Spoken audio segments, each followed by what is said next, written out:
આજે હું તમને બતાવીશ. આ એકદમ ઇનસાઇડ બીચ છે ઉમરગામનો. એટલો બધો અંદર આવ્યો છું અને હવે આપણે મેન આટલું અંદર આવવાનું રીઝન એક જ હતું કે આ મોજા આવે પગ પર અને આ સૂર્યને જોવાનું છે આપણે. આ જો આ સૂર્ય છે.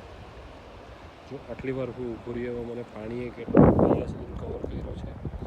ત્યાં પણ પાણી થોડીક વારમાં બહુ ફાસ્ટ કવર કરે પાણી. દરિયો બી એકદમ ચોખ્ખો છે અહીંયા. પાણી કેટલું ફિલ્ટર પાણી છે. હવે આપણે જોઈશું સનને.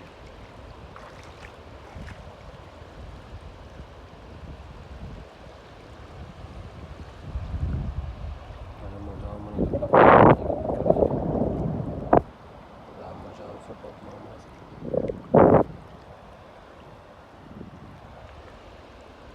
હવે સનને તમને બતાવું ઝૂમ કરીને.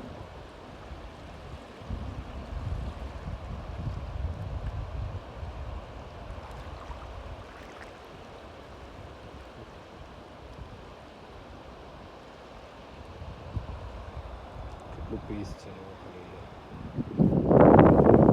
આ બાજુ બી ત્યાં ડુંગર બી દેખાય છે. એથી આપણા બીચ પરથી ડુંગર છે. કેટલું દૂર આપણું દેખાય છે.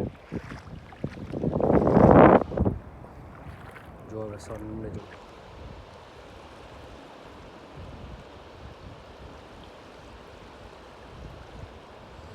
અત્યારે મારા છેલ્લા 2 દિવસથી પ્લાનિંગ છે ડેલી સનને જોવાનું આ રીતે 15 મિનિટ્સ.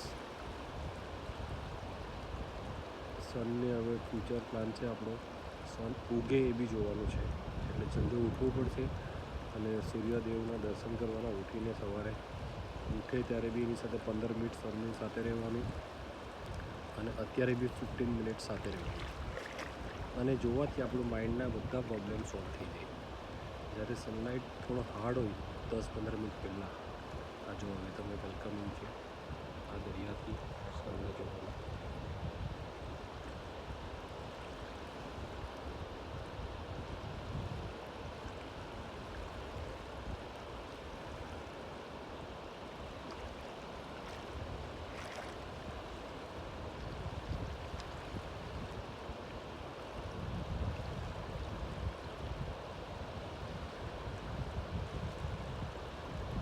ભગવાનની ખૂબસૂરત દુનિયા છે.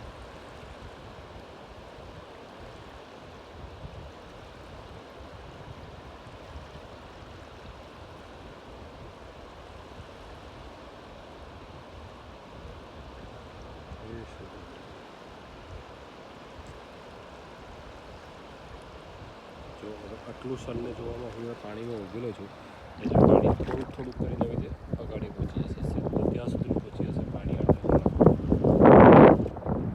ચાલો ગુડ બાય. હવે હું એન્જોય કરું my me time evening beach walk.